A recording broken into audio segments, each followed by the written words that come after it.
Buenos días a todas, todes, todas. Después de esta presentación no sé qué voy a contar aquí, pero bueno, ahí vamos.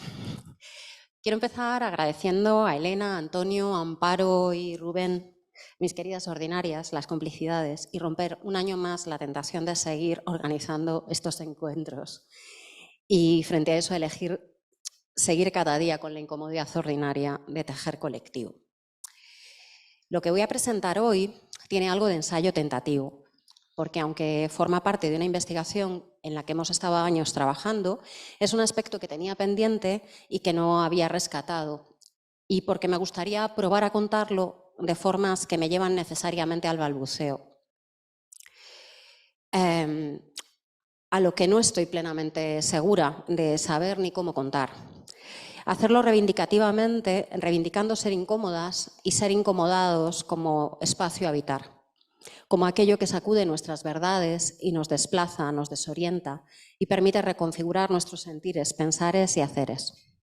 Shannon Tripwood comenzó su análisis allá por finales de los 80 de las desigualdades de género en la ciencia y en concreto en el ámbito de la física, afirmando: quiero empezar por contar algunas historias. Contar historias, contar cuentos, es parte de nuestro trabajo, porque importa que historias cuentan historias, nos recuerda Donna Haraway en Seguir con el problema, y porque las historias no son meros ejercicios retóricos, sino que están densamente entretejidas con materialidades, afectos, cuerpos, dolores, silencios, pero también objetos y técnicas que circulan de formas no esperadas, con apropiaciones de saberes, con movilizaciones de lo colectivo y activismos comprometidos, articulados de formas diversas en varios momentos históricos. No podemos desenmarañar esta materialidad palpitante y difícil de ordenar de la forma en la que la contamos. Así que voy a evitar esta incomodidad que cada vez me pone más nerviosa en las presentaciones y hace que que acabe escribiéndolas y leyéndolas. Así que perdón por eso. Y voy a invitaros a tejer conmigo 3 historias entrecruzadas, que en realidad se me han quedado en 2. Os lo voy a decir ya, porque corté en el final, cuando estaba preparándolo, digo, no me da tiempo más. O sea, que se van a quedar en 2. Para hablar de algo particularmente incómodo, pero no por ello menos ordinario, el aborto. Y en concreto acercarme a algunas prácticas clandestinas de aborto que se articularon en España en los 70, en el periodo de antes y después de la muerte del dictador, al menos hasta que se aprobó la primera ley de interrupción voluntaria del embarazo en 1985. Pero antes quiero hacer un breve detour, un breve giro que nos lleve 2 décadas atrás a la negra España de la posguerra franquista. Y espero acabar, que ya os digo que no me da tiempo, volviendo al presente para pensar los nuevos avances y cuestionamientos del aborto y del Estado a nivel global. Lo que he hecho es entrecruzarlo un poco, pero bueno, vamos, ahí vamos. Detour. La mujer que aparece en esta imagen, sepia, es mi abuela Adriana, a la que no conocí, porque murió cuando mi padre tenía 7 años en 1950. Mi abuela murió tras haberse caído de una furgoneta, protoautobús de línea, llegando a Atocha desde el pueblo. La historia, que siempre repite mi padre, es que por la cerrazón de la época no dijo que estaba embarazada cuando se cayó porque le dio vergüenza. El caso es que en la caída murió el feto del que hubiera sido su 6º hijo en un periodo de apenas 8 años, y al quedarse dentro del cuerpo le acabó provocando una sepsis que acabó con su vida. Quizá mi padre tenga razón y fue la vergüenza. Quizá no sabía que estaba embarazada porque seguía lactando a su hija de 1 año y medio y tal vez nunca le volvió la regla. Pero quizá mi abuela no quería otro hijo más y el silencio de la caída podía convertirse en el mecanismo para que otro embarazo más no continuara. Los relatos oficiales no son siempre los verdaderos y la historia de las mujeres en particular, en los marcos de desigualdad, de pobreza, de violencia y represión de los primeros años del franquismo, nos hablan de abortos clandestinos e intentos en ocasiones muy desesperados por acabar con procesos de embarazo no deseado. Las prácticas abortivas o para restaurar la regla han sido habituales a lo largo de la historia, tanto en mujeres solteras y abocadas al estigma por ello, como en mujeres casadas que querían poner un límite a su descendencia. Podría contaros, de hecho, que mi otra abuela venía de la inclusa porque la abandonaron en el nacimiento.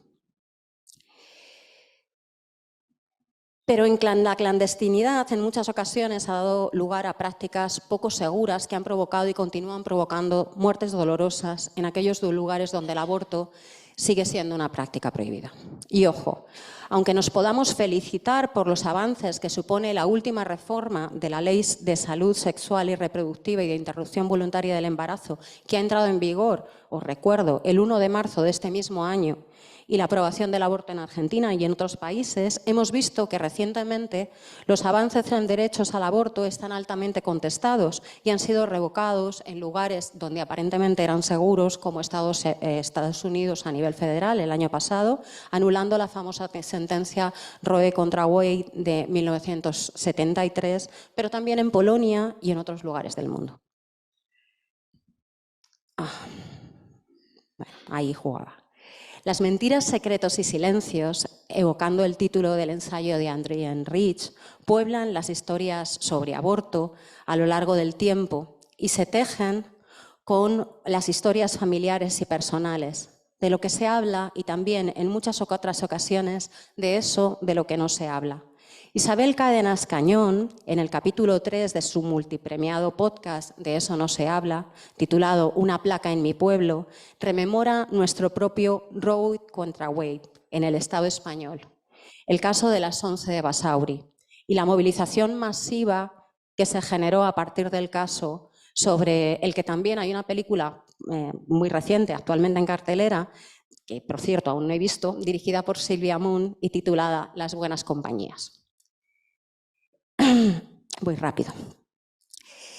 Pero entramos en materia.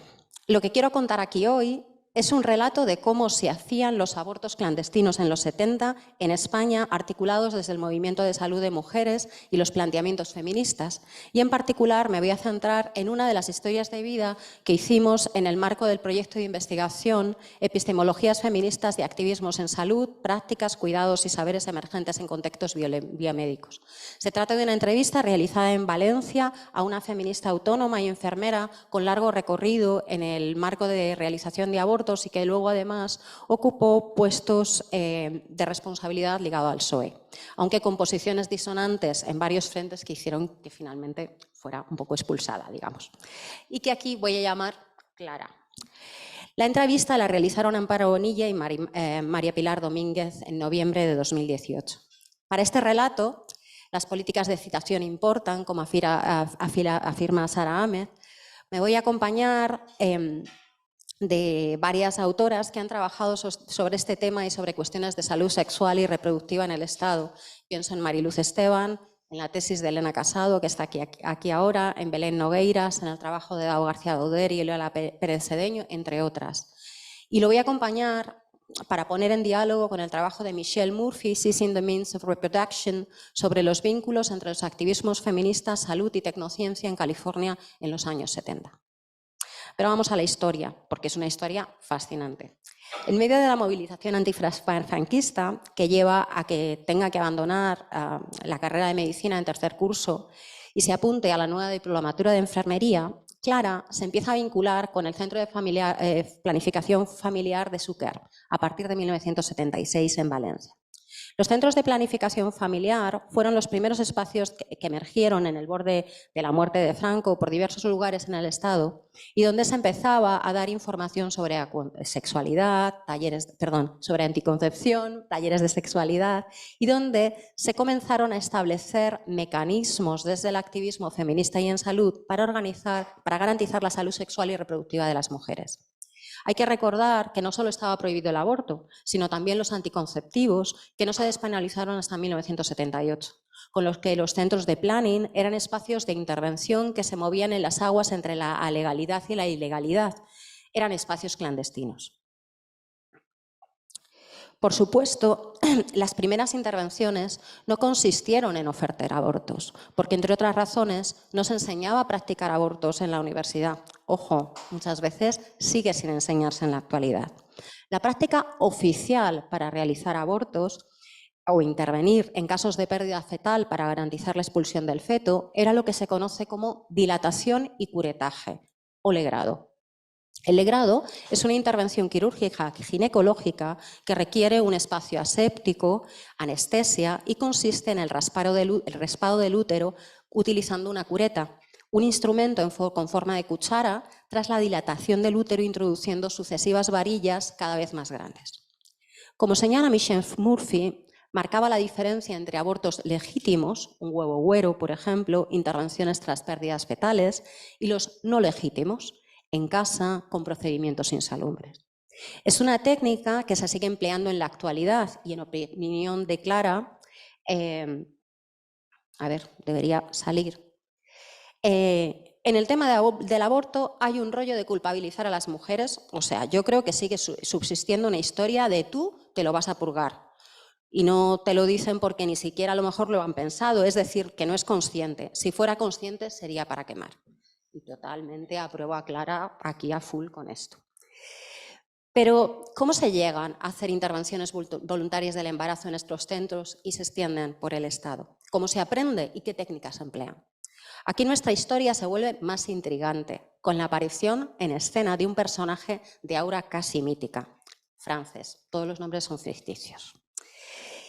Ella es la que nos enseña a hacer abortos. Entonces, a partir de ahí, para todo el mundo, Frances es el referente de la mayoría de los grupos, excepto Salamanca. Y todo eso que iban por otro lado. La mayoría de los grupos de abortos en España, la referencia es Frances. Frances, de la que cuenta que sigue en España, aunque nunca ha conseguido aprender bien el castellano, es francesa, ha seguido enseñando técnicas abortivas en los últimos tiempos en Chiapas. No tiene formación sanitaria, pero sí un aprendizaje feminista que transmite como parte de una práctica de empoderamiento de las mujeres y personas gestantes sobre su propio cuerpo y que entronca con prácticas feministas de los 70 a nivel global. ¿Pero qué tipo de aborto enseña Frances? Clara nos cuenta la técnica.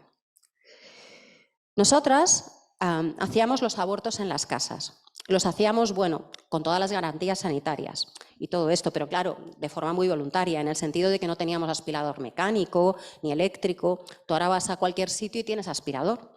Nosotras lo que hacíamos era, con una bomba de bicicleta, se cambiaba, o sea, tú la haces así porque la hinchas, si la cambias esto, hace así. Y vacías. Vale, esto lo trajo Frances. Perdón, ahí se me ha ido. ¡Ostras, qué barbaridad! Entonces llevábamos una bolsa de deporte donde iba el rollo de la bici y las cálulas Karman que traíamos de Francia. Que las cálulas Karman son de plástico, con lo cual nosotros ahí no se le graba ni nada. Claro, lo que está contando es otro tipo de modelo de aborto. Este modelo de aborto que se practicaba es un modelo de aborto por dilatación y aspiración, conocido como método Karman, que a día de hoy es el más habitual en las clínicas de interrupción voluntaria del embarazo hasta la semana 14, junto con la incorporación de la RU, que es la parte que me voy a saltar. Se trata de un procedimiento ambulatorio para el que se emplea sedación o anestesia local y para el que, según la propia Clara, se tardan 7 minutos, con porcentajes de éxito entre el 98 y el 100%, según informan actualmente la Asociación de Clínicas Acreditadas para Interrupción Voluntaria del Embarazo en España. Clara cuenta: los abortos son emocionalmente muy duros, aunque sea súper fácil la técnica, ¿no? Que cuando tú explicas que, por ejemplo, en la facultad no se explica la técnica Karman o que ahora mismo el método Karman no esté en los hospitales con que todo el mundo se echa las manos a la cabeza de lo que cuesta la sanidad, es que Karman es 7 minutos, es ambulatorio, te vas, o sea, que no tiene coste. Y las siguen ingresando y les siguen haciendo legrados. O sea, 2 minutos, voy a toda hostia, perdón. Este modelo por aspiración se extendió en los 70 en Estados Unidos, aunque hay prácticas conocidas desde en torno a 1920 y los primeros artículos médicos disponibles sobre la práctica datan de 1966 en Shanghái, bajo el régimen maoísta, y en un contexto en el que los controles de natalidad en China se vuelven política de Estado. Según recoge Michelle Murphy, quien acabó alcanzando el reconocimiento por el método fue Karman, un psicólogo que había estado practicando abortos ilegales en el sur de California por más de una década. El modelo patentado por Karman era flexible, esterilizable, reutilizable y de plástico, Quizá el elemento más reseñable eran las cánulas, porque al ser flexible tendían a combarse en lugar de perforar el útero en la extracción, como hacían otras. Michelle Murphy narra cómo Lorraine Rothman y Carol Downer, vinculadas al movimiento feminista de autoayuda, a partir del modelo de Karman, presentaron la patente de un artilugio denominado kit de extracción menstrual en 1971, con la intención de preservar el conocimiento, al modo que luego se procederá con las licencias libres de Unix y Linux, usando el copyright para garantizar su libre uso.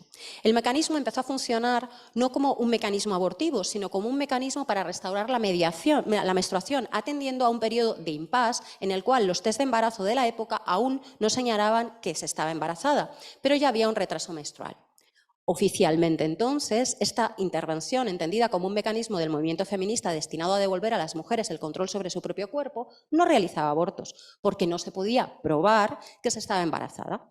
Se instaba a un procedimiento de autoayuda que promovía los saberes de las mujeres e invitaba a compartir y extender esos saberes. Parte de la discusión en el Estado sobre el aborto tuvo que ver precisamente con las posiciones como las de Clara, que abogaban por la promoción del conocimiento colectivo y un modelo de clínicas feministas, y la posición que finalmente se impuso, que reclamaba que el aborto como un derecho que debía estar garantizado por el Estado y, por lo tanto, incluido en la seguridad social. Una cuestión, esta última, que no ha dejado de tener problemas y que ha requerido, de hecho, la intervención específica de la actual Ley de Interrupción Voluntaria del Embarazo recién aprobada, para regular la objeción de conciencia y tratar de garantizar ese aborto en la sanidad pública. Pero más allá de la técnica, ¿cómo se organizaban los abortos de forma clandestina? Clara nos cuenta. A las mujeres se las reciben grupos de 8, ¿vale? Entonces, con este grupo de 8, ellas solas, sin acompañantes, se explica en qué va a consistir la intervención, qué tienen que hacer. De ese grupo tenía que salir una casa en la que hacer los abortos, ¿vale? Como medida de seguridad. Si no salía, porque imagínate, había mucha gente de fuera, pues yo qué sé, había gente que volvía a las 6 de la mañana, venía con un papelito, venía de Albacete, te llegaba a las 6 de la mañana a Valencia con un papelito. Entonces, si no había casa, porque ninguna de las mujeres que eran de la ciudad, lo que teníamos era un listado de gente afín que nos dejaba las casas. Entonces, el siguiente paso se daba una cita cerca de la casa, del domicilio de la casa, y ahí solamente podían ir las mujeres solas, no podían ir acompañantes al día siguiente, ¿vale? Y entonces al día siguiente se recogía a las mujeres de la cita de seguridad y se iba todo el mundo a la casa y nadie salía de allí hasta que no se acababa el último aborto. Además, a las mujeres se les hacía un reconocimiento previo para descartar enfermedades, una hepatitis, un problema cardíaco o diabético, porque las características de la intervención no se podían garantizar con las condiciones de seguridad requeridas. En esos casos se promovían otro tipo de intervenciones, como viajes al sur de Francia o a Londres. Por supuesto, un aspecto relevante que tenía que ver con la propia realización del procedimiento es ¿se cobra o no se cobra? Lo comenta la propia Clara. Las mujeres, les cobraban 6.000 pesetas o 7.000 pesetas, creo que eran. No lo puedo asegurar porque en ese momento es cuando yo dejo. O sea, hasta que no se cobra, yo actúo en ese grupo. Cuando se empieza a cobrar, ¿a las mujeres no se les cobraba? No, no se les cobraba. Se hacía gratis. Claro, pero llega un momento en el que se empieza a cobrarse, entonces yo me descuelgo. Bueno, ya llevaba tiempo y además no me gustaba que se cobrara, pero lo entendía, porque es un tema que era básico y había que alquilar el local. La propia Clara, más adelante, de la entrevista, reconoce las ambivalencias con la cuestión y cómo con el aborto se ha ganado también mucho dinero, aunque no estaba exento de riesgo porque hubo detenciones, como en el caso conocido del Centro de los Naranjos en Sevilla en 1980. En ese marco de detenciones hay que volver al caso del que hablaba en un principio, las llamadas 11 de Basauri, detenidas en 1976 por haber realizado un aborto. En realidad eran 9 mujeres acusadas de abortar, una no llega a hacerlo, un varón acusado de incitar al aborto y la mujer que practicaba los abortos. Eran mujeres de clase obrera.